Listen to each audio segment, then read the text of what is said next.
अस्सलाम वालेकुम गाइस। तो क्या हाल चाल। तो आज की वीडियो आ रही है काफ़ी इन्फॉर्मेटिव होने वाली है क्योंकि ये कंपैरेटिव फेज़ 2 के ऊपर रोटेशंस के ऊपर। ठीक है, रोटेशंस की यार टोटल थ्री टाइप्स होती हैं। ठीक है, आप लोगों को कोई भी कंपैरेटिव खेलता है, अगर आप में से सब ने उन तीनों रोटेशंस दी भी हुई हैं, उनको यूज़ भी किया हुआ, लेकिन आपको नहीं पता कि भाई कौन सी टाइप आपने यूज़ की है, किस तरह यूज़ की है।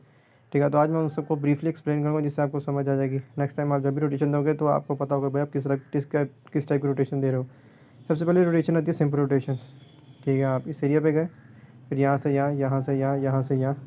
ठीक है, यहाँ से यहाँ, फिर ब्रिज से क्रॉस होते हुए आपने पहले ये एरिया देखा, फिर ये इनको पकड़ा, फिर ये देखा, फिर पीछे से घूम के आगे आपने इन लोगों को पकड़ा। ये basically simple rotation basically use होती है अग्रेसिव गेम प्ले के लिए, क्योंकि जब टीम्स ने किल उठाने होते हैं ना तो वो लूट करके फ़ौरन उन एरियाज़ पे जाती है, उन छोटे छोटे कंपाउंड को प्रेफर करती है जहाँ पे बंदे हो सकते हैं। बारी बारी उन सारे कंपाउंड्स को पकड़ती है, उन सारे कंपाउंड्स को देखती है और वहाँ से क्या करती है, किल्स उठाती है, जाके फ़ाइट लेती है। तो अग्रेसिव गेम प्ले खेला इस तरह जाता है। ठीक है, अगर आप वेट करोगे भाई लास्ट जोन में जाके हम अग्रेसिव नहीं, वो लास्ट जोन में आपको सिचुएशन के हिसाब से अग्रेसिव खेलना पड़ता है। अगर आप बेफजूल अग्रेशन शो करोगे ना, यहाँ पे अग्रेशन शो नहीं करना लास्ट जोन में, ठीक है, तो आप इजीली थर्ड पार्टी हो जाओगे। आप यानी गलत एंगल से आप खुद को एक्सपोज हो जाओगे और नॉक वगैरह हो जाओगे, तो वहाँ पे वो चीज़ नहीं करनी। सिचुएशन के हिसाब से आपको वहाँ खेलना है। नंबर 2 पे आती है स्पेसिफिक रोटेशन। स्पेसिफिक रोटेशन ये होती है कि जोन के हिसाब से होती है। फर्स्ट करो कि सेंट्रल जोन बना, ठीक है, अब इस जोन में आपको कोई एरिया चूज़ कर लेना, कोई बेस्ट एरिया, ठीक है, जहाँ से आप नेक्स्ट जोन में रोटेशन दे सको। तो मेरे हिसाब से जो एरिया था वो था ये ऊपर वाला एरिया। यहाँ पे कहीं भी आप जाके स्टे कर लो, जैसे ही नेक्स्ट जोन शिफ्ट मारेगा, ठीक है, तो आप सब वर्ष करो कि सेकेंड जोन शिफ्ट मारता है ये एरिया पुचिंगे का एरिया आ रहा है। अब इस एरिया के अंदर क्या आता है कि इसका जो स्पेसिफिक एरिया आप चूज़ करोगे भाई वो है ये सबसे बेस्ट एरिया स्पेसिफिक एरिया, क्योंकि इससे आप थर्ड जोन में भी मूव कर सकते हो। तो आप क्या करोगे, यहाँ ऊपर से स्नैक की साइड से घूम के, ठीक है, इधर आ जाओगे, इस पोटैटो हिल के पास। तो this is the specific area. आप first zone, second zone, third zone तक के आप स्पेसिफिक एरियाज़ आप इस पर डिसाइड कर सकते हो। और ये होता है मैच के बाहर। आप सारे बैठ के या टीम पूरी देखो, या फिर आईजीएल का काम होता है कि भाई पूरे मैप को एक बार एनालाइज़ करें, देखे गौर से कि भाई आपका हॉट ड्रॉप क्या है। ठीक है, अब आपको अब अगर हमें बाकी जोन्स देखें भाई कितने तरह के जोन्स हैं, टोटल 9 तरह के जोन्स होते हैं। ठीक है, हर जोन्स का आप एनालाइज़ करो कि भाई जब ये जोन बनेगा तो कौन सा एरिया बेस्ट है, ताकि हम अगले एरिया में मूव कर सकें।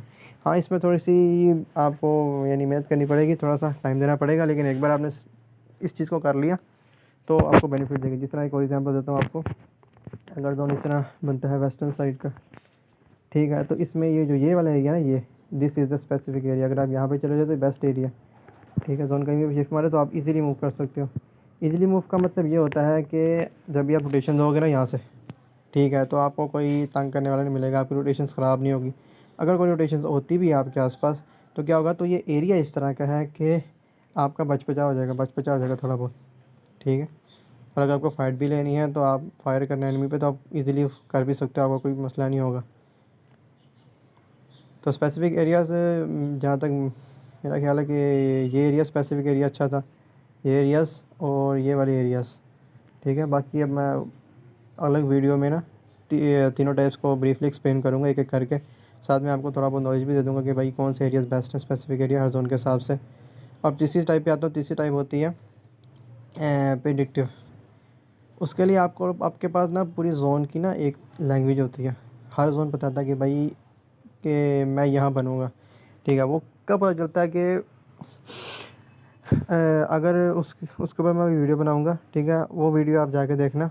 ठीक है, उसमें मैं हर चीज़ एक्सप्लेन करूँगा भाई। फर्स्ट जोन का तो कोई मिथ नहीं होती, वो कहीं भी बन जाता है। सेकंड जोन की एक नेचर होती है कि भाई वो उस तरह ही बनेगा, अगर वो उससे ऑपोजिट जाता है तो वो अपने आप को रिवील कर रहा है कि भाई मैं इस साइड, अगले जोन इस साइड पे बनेंगे। थर्ड जोन की एक नेचर होती है, अगर वो अपनी नेचर के ऑपोजिट काम कर रहा है, जैसे थर्ड जोन की नेचर होती है हार्डशिप, अगर वो अपनी ऑपोजिट नेचर के हिसाब से काम कर रहा है तो तब वो रिवील करेगा भाई जोन यहाँ बनेगा। उसके बाद फोर्थ जोन की मिथ, सबसे ज़्यादा जो मिथ्स पाई जाती है वो फोर्थ जोन की है, कि अगर फोर्थ जोन अगर यहाँ बनाना, ठीक है, तो ये प्रेफर कर रहा है, ये फोर्थ जोन प्रेफरेंस को जाहिर करता था कि भाई किस एरिया को प्रेफर कर रहा है। ठीक है, जो फर्स्ट पहले 3 जोन होते हैं ना, उनकी वो बताते हैं कि भाई जोन अगले किस डायरेक्शन में जा सकते हैं। जो आगे फोर्थ जोन होता है ना, वो बताता है कि भाई मैं किस एरिया को प्रेफर कर रहा हूँ। ठीक है, और उसी हिसाब से आगे फिफ्थ और सिक्स जोन, ठीक है, और 7 और 8 जोन। ठीक है, ये होता है कि जहाँ फिफ्थ और सिक्स जोन जिस एरिया को प्रेफर कर रहे होते हैं, 7 और 8 जोन उस एरिया के ऑपोजिट साइड को प्रेफर करेंगे। ठीक है। ये सारी चीज़ें आपको उस वीडियो में बताऊंगा, और इस चीज़ को जब आप देख लोगे ना, ठीक है, तो आप जब भी खेलोगे ना मैच में, उन चीज़ों को अगर माइंड में सेट कर लोगे, जब अगली बार जब भी मैच खेलोगे तो आपको पता चलेगा भाई जोन आपको खुद बता रहा है कि भाई मैं कहाँ बनने वाला हूँ, अगला अगला जोन कहाँ बन सकता है। तो ये 3 तरह की टाइप्स होती है। नंबर 1 जो सिंपल अक्सर यूज़ करते हैं कि वो अग्रेसिव खेलने के लिए, किल उठाने के लिए। नंबर 2 के ऊपर आती है स्पेसिफिक बेसिकली वो यूज़ करते हैं जिनको भाई शुरू में फ़ाइट लेना अच्छा नहीं लगता, जो शुरू में फ़ाइट को इग्नोर करते हैं, ठीक है, कि भाई एंड पे जाके मारेंगे, ठीक है।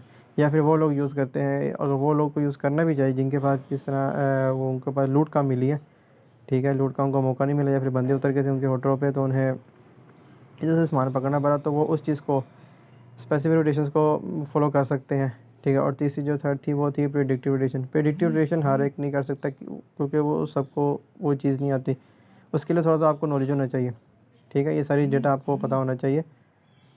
तो एक बार आप वो नॉलेज कर लोगे एक्वायर, ठीक है, तो उसके बाद आपके लिए आसानी होगी, ठीक है। तो ये 3 तरह की रोटेशंस हैं पूरे मैप में, ये 3 तरह की रोटेशंस आपके काम आएंगी डिफरेंट जगह पे, ठीक है। आपकी मर्ज़ी, आप उसको जिस मर्ज़ी के साथ यूज़ करो। तो यार वीडियो लंबी ना हो जाए तो मैं चलता हूँ अभी, ठीक है। बाकी इन तीनों के ऊपर मैं ना एक्सप्लेन से एक वीडियो बनाऊँगा तीनों के ऊपर, ठीक है, ताकि आपको समझ आ जाए अच्छी तरीके से। और अगली वीडियो में मिलते हैं, तब तक के लिए अल्लाह हाफ़िज़।